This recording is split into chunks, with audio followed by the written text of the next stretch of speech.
Welcome back to Cooking Japanese. We have a special treat for you. Today, I will teach you a matcha tofu pudding recipe. 私は本屋で時を止める背拍子に鐘を見る男パンプスの子はまた英会話に挑戦したい盗賊の物語を見つけた少年の国境線青い青い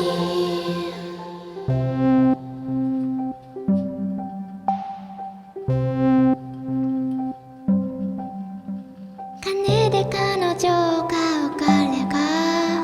土曜の夜を破壊した髪の中に彼の指が侵入するのだから今決めた脱出するのあの感情線青い青い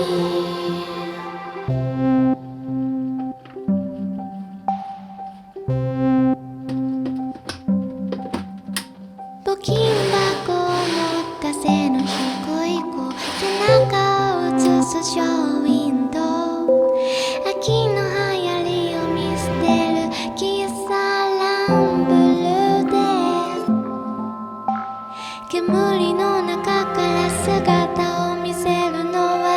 あの国境線青い青い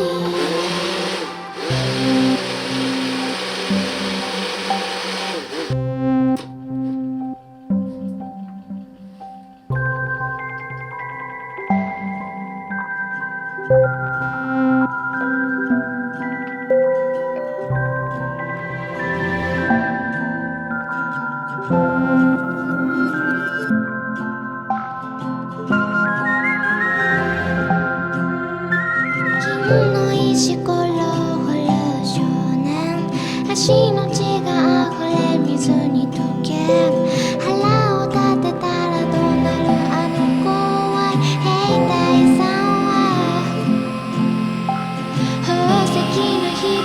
を集めるのはあの国境線青い青い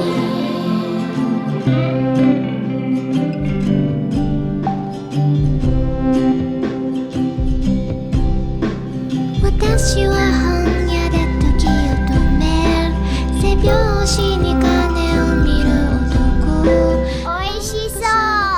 また英会話に挑戦 Thank you for watching. You can find the full recipe on cookingjapanese.co. 見つけた少年の国境線